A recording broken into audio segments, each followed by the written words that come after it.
السلام علیکم ورحمۃ اللہ وبرکاتہ۔ الحمد للہ وحدہ والصلاة والسلام علی من لا نبی بعدہ واشہد ان لا الہ الا اللہ وحدہ لا شریک لہ واشہد ان محمدا عبدہ ورسولہ اما بعد۔ محترم مشاہدین اور مشاہدات، اپنے گھر کو اسلامی کیسے بنائیں؟ میں نے اس سے پہلے دو اصول آپ کے سامنے ذکر کیے۔ پہلا اصول یہ تھا کہ آپ کا گھر آپ کی مسجد سے قریب ہو۔ دوسرا اصول یہ ذکر کیا گیا کہ الجار قبل الدار، گھر سے پہلے آپ اچھے پڑوسی کا انتخاب کر لیں۔ آج میں آپ کے سامنے تیسرا اصول ذکر کرنے جا رہا ہوں۔ اپنے گھر کو اگر آپ اسلامی بنانا چاہتے ہیں تو تیسری چیز جس کا خیال رکھنا آپ کے لیے ضروری ہے وہ یہ ہے کہ آپ کا گھر ہر طرح کی اسلامی مخالفات سے محفوظ ہو۔ اسلامی مخالفات سے مراد یعنی اللہ اور اس کے رسول صلی اللہ علیہ وسلم نے گھروں سے ریلیٹڈ جن چیزوں سے منع کیا ہے، ایسی تمام چیزوں سے آپ کا گھر پاک ہو۔ مثال کے طور پر میں چند چیزیں ذکر کروں گا۔ سب سے پہلی چیز یہ کہ آپ کا جو گھر ہے، آپ کے گھر کے اندر جو بیت الخلاء ہے وہ مشرق یا مغرب کی طرف نہ ہو۔ اگر مغرب کی طرف آپ کا قبلہ ہے، یعنی ہندوستان میں اگر آپ ہیں اور ہندوستان میں رہتے ہوئے آپ کا جو قبلہ ہے وہ مغرب کی طرف ہے، تو اللہ کے رسول صلی اللہ علیہ وسلم نے قبلے کی طرف رخ کر کے یا قبلے کی طرف پیٹھ کر کے قضائے حاجت کرنے سے منع کیا ہے۔ آپ کہیں بھی رہیں، اگر آپ کا گھر ایسا ہے کہ وہاں کا ٹوائلٹ، وہاں کا واش روم اس طور پر ہے کہ اگر آپ اس میں بیٹھیں گے تو یا تو آپ کا چہرہ قبلے کی طرف ہوگا یا تو آپ کی پیٹھ قبلے کی طرف ہوگی، تو یہ ایک اسلامی مخالفت ہے جو آپ کے گھر کے اندر پائی جا رہی۔ اللہ کے رسول صلی اللہ علیہ وسلم نے اس سے منع کیا ہے۔ صحیح بخاری حدیث نمبر 394، صحیح مسلم حدیث نمبر 264، ابو ایوب انصاری رضی اللہ تعالیٰ عنہ روایت کرتے ہیں کہ نبی صلی اللہ علیہ وسلم نے فرمایا اذا اتیتم الغائط، کہ جب تم قضائے حاجت کے لیے آؤ، فلا تستقبلوا القبلة ولا تستدبروها، تو نہ تو تم قبلے کی طرف اپنا رخ کرو اور نہ ہی قبلے کی طرف تم اپنی پیٹھ کرو۔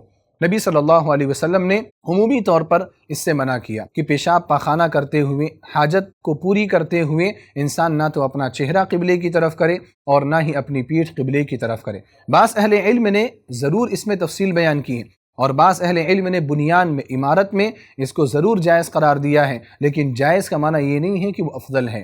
افضل یہ ہے کہ چاہے گھر ہو چاہے صحرا ہو، ہر جگہ ہم اس بات کا خیال رکھیں کہ قضائے حاجت کے وقت ہمارا چہرہ یا ہماری پیٹھ قبلے کی طرف نہ ہو۔ تو یہ ایک اسلامی مخالفت ہے جس سے اپنے گھر کو بچانا، اپنے گھر کو محفوظ رکھنا ضروری ہے، کیونکہ اگر ہم شریعت کا خیال رکھیں گے اللہ سبحانہ و تعالی ہمارا خیال رکھے گا۔ دوسری جو صورت ہے وہ یہ کہ آپ کے گھر کے اندر نظر بد سے حفاظت کے لیے کوئی غیر شرعی چیز نہ لٹکائی گئی ہو۔ آج کل گھروں میں آپ دیکھو کوئی جوتا لٹکا دیتا ہے، کوئی راکشس کی تصویر لٹکا دیتا ہے، کوئی کدو لٹکا دیتا ہے، کوئی نیبو اور مرچیوں کو لٹکا دیتا ہے، کوئی کہیں پر کالا دھاگا باندھ دیتا ہے، کوئی کہیں پر تعویذ لٹکا دیتا ہے، کوئی اپنے گھر کے اوپر کالا جھنڈا لگاتا ہے۔ یہ سب کس مقصد کے لیے؟ تاکہ ہمارا گھر نظر بد سے محفوظ ہو۔ یہ ساری چیزیں بدعات میں ہیں، یہ ساری چیزیں خرافات میں سے ہیں۔ ہمیں اللہ سبحانہ و تعالیٰ پر توکل کرنا چاہیے، اللہ تعالیٰ پر بھروسہ کرنا چاہیے، اپنے گھر کے اندر ذکر و اذکار کا ماحول پیدا کرنا چاہیے۔ آپ اگر اپنے گھر کے اندر ذکر و اذکار کا ماحول پیدا کریں گے، آپ انشاءاللہ نظر بد سے بہت دور رہیں گے، کوئی بھی نظر بد آپ کا کچھ بھی نہیں بگاڑ سکتی۔ ہاں، اللہ رب العالمین کی جانب سے اگر تکلیف آنی ہے تو وہ تکلیف مرچی اور نیبو لٹکانے کے باوجود بھی آئے گی۔ تو اس طرح کی خرافی باتوں میں ہمیں نہیں الجھنا چاہیے اور اپنے گھر کو اس طرح کے شرکیہ امور اور بدعتی امور سے پاک اور صاف رکھنا چاہیے۔ اسی طرح تیسری صورت اس کی یہ ہے کہ آپ کا جو گھر ہے اس کی بناوٹ آپ کے گھر کی خواتین کی پردہ داری کے لیے معاون ہو۔ گھر میں خواتین رہتی ہیں، باہر نکلنا ہوتا ہے، اندر جانا ہوتا ہے، تو آپ کا گھر اس طور پر ہو کہ باہر کے لوگ آپ کے گھر کے اندر جھانک نہ سکیں۔ یا آپ کے گھر میں اگر بالکنی ہے اور خواتین اس بالکنی میں جایا کرتی ہیں تو وہاں کچھ پردے کا نظم کر دیا جائے تاکہ خواتین بے پردہ باہر نہ نکلیں۔ آپ جتنا اللہ سبحانہ و تعالیٰ کے حکم کی پاسداری کا خیال رکھیں گے، اللہ رب العالمین اتنی زیادہ آپ کی اور آپ کے گھر والوں کی حفاظت کرے گا۔ تو گھر کی بناوٹ ایسی ہونی چاہیے۔ آپ کو مہمان خانہ الگ رکھنا چاہیے کہ کوئی اجنبی شخص اگر آیا تو وہ گھر کے اندر داخل نہ ہو، خواتین کے سامنے نہ آئے وہ، یا خواتین مجبوراً اس کے سامنے نہ آئیں، بلکہ مہمان خانہ الگ ہو، کچن الگ ہو اور دوسرے روم الگ ہوں، تاکہ جو اجنبی آیا وہ باہر سے باہر ہی چلا جائے، وہ گھر کی عورتوں کے ساتھ مخلوط نہ ہو سکیں۔ ہمیں اس بات کا بھی خیال رکھنا ضروری ہے۔ اسی طرح سے ہمیں اپنے گھروں کو اسلامی مخالفات سے بچانے کے لیے اس بات کا بھی خیال رکھنا ضروری ہے کہ گھروں میں ہم تصویریں نہ لٹکائیں۔ کچھ لوگ اپنی تصویر، اپنے ابا کی تصویر، اپنے امی کی تصویر یا اپنی شادی کی تصویر فریم کرا کر کے اپنے گھروں میں لٹکا دیتے ہیں۔ گھروں میں اگر کوئی تصویر لٹکائی جاتی ہے تو ایسے گھروں میں فرشتے کبھی بھی داخل نہیں ہوتے۔ صحیح بخاری کی روایت ہے، حدیث نمبر 3225، صحیح مسلم کی روایت ہے، حدیث نمبر 2106، ابو طلحہ رضی اللہ تعالیٰ عنہ راوی حدیث ہیں۔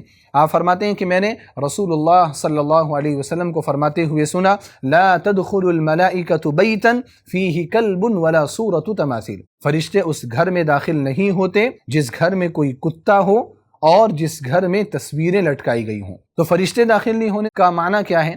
معنی یہ ہے کہ رحمت کے فرشتے داخل نہیں ہوتے، اور جب رحمت کے فرشتے داخل نہیں ہوں گے آپ کا گھر آپ کے لیے سکون کی جگہ رہے گا؟ نہیں رہے گا۔ اس لیے ہمیں کوشش اس بات کی کرنی ہے کہ ہمارا جو گھر ہے وہ کسی بھی طرح کی تصویر سے پاک ہو۔ اور اسی میں ایک دوسری چیز ہے، اور وہ میری آخری چیز ہے اسلامی مخالفات سے بچانے کے لیے، کہ اپنے گھروں کے اندر آپ کتا نہ پالیں۔ جس طرح تصویر کی وجہ سے رحمت کے فرشتے گھر کے اندر نہیں آتے، اسی طرح سے کتا پالنے کی وجہ سے بھی رحمت کے فرشتے گھر کے اندر نہیں آتے۔ جیسا کہ میں نے ایک روایت آپ کے سامنے اس سے پہلے بھی ذکر کی، اور ایک اور واقعہ ذکر کرتا ہوں۔ صحیح مسلم میں حدیث نمبر 2104 ہے۔ اما عائشہ رضی اللہ تعالیٰ عنہ روایت کرتی ہیں، فرماتی ہیں کہ حضرت جبریل علیہ السلام نے رسول اللہ صلی اللہ علیہ وسلم سے ملنے کا وعدہ کیا کہ میں فلاں وقت آپ کے پاس آؤں گا۔ اللہ کے رسول صلی اللہ علیہ وسلم اس وقت کے انتظار میں تھے، لیکن اس وقت حضرت جبریل علیہ السلام نہیں آئے۔ نبی صلی اللہ علیہ وسلم کے ہاتھ میں ایک چھڑی تھی، آپ صلی اللہ علیہ وسلم نے غصے سے اس چھڑی کو پھینک دیا اور کہا، ما یخلف اللہ وعدہ ولا رسولہ، اللہ تعالیٰ اور اس کے رسول تو وعدے کی خلاف ورزی نہیں کرتے۔ جبریل اللہ کے رسولوں میں سے ہیں، انہوں نے وعدہ کیا ہے تو کیوں میرے پاس نہیں آئے؟ اللہ کے رسول صلی اللہ علیہ وسلم پریشانی کے عالم میں ٹہل رہے تھے کہ آپ کو آپ کے گھر کے اندر کتے کا ایک بچہ دکھائی دیا۔ نبی علیہ السلام نے فوراً عائشہ رضی اللہ تعالیٰ عنہا سے پوچھا، یہ کتے کا بچہ گھر میں داخل کب ہوا؟ پتہ نہیں کب داخل ہوا۔ نبی علیہ السلام نے فوراً اس کو باہر کیا۔ جب باہر کیا، حضرت جبریل علیہ السلام آئے۔ اللہ کے رسول صلی اللہ علیہ وسلم نے ان سے پہلا سوال کیا، وعدتنی فجلست لک فلم تأتی، آپ نے مجھ سے وعدہ کیا تھا آپ آئیں گے، میں آپ کے انتظار میں تھا، آپ نہیں آئے۔ تو جبریل علیہ السلام نے کہا، منعنی الکلب الذی کان فی بیتک، مجھے اس کتے نے روک رکھا تھا، یعنی میں اس کتے کی وجہ سے آپ کے گھر کے اندر نہیں آیا جو آپ کے گھر کے اندر موجود تھا۔ انا لا ندخل بیتا فیہ کلب ولا صورہ، ہم کسی ایسے گھر میں داخل نہیں ہوتے جس میں کتے ہوں اور جس میں تصویریں لٹک رہی ہوں۔ حضرت جبریل علیہ السلام رحمت کے فرشتوں میں سے ہیں۔ حضرت جبریل علیہ السلام کتے کی موجودگی میں گھر کے اندر داخل نہیں ہوئے، لہذا اگر ہم کتے کو پالتے ہیں اور اپنے گھر کے اندر رکھتے ہیں تو ہم رحمت کے فرشتوں سے محروم ہیں، اور جو گھر رحمت کے فرشتوں سے محروم ہو اس گھر میں سکون پیدا نہیں ہو سکتا۔ خلاصہ یہ ہے کہ اگر آپ اپنے گھر کو اسلامی بنانا چاہتے ہیں تو گھر کو ہر طرح کی اسلامی مخالفات سے محفوظ رکھنے کی کوشش کریں۔ آپ جتنا اللہ رب العالمین کے حکم کی پاسداری کریں گے، اللہ سبحانہ و تعالیٰ اتنی ہی نعمتوں سے آپ کو نوازے گا اور اتنی ہی خوشیاں اللہ تعالیٰ آپ کو عنایت کرے گا۔ رب العالمین سے دعا ہے، الہ العالمین ہم سب کو اس بات کی توفیق عطا فرما کہ ہم اپنے گھروں کو اسلامی مخالفات سے بچا کر کے رکھیں۔ آمین۔ وآخر دعوانا ان الحمد للہ رب العالمین، والسلام علیکم ورحمۃ اللہ وبرکاتہ۔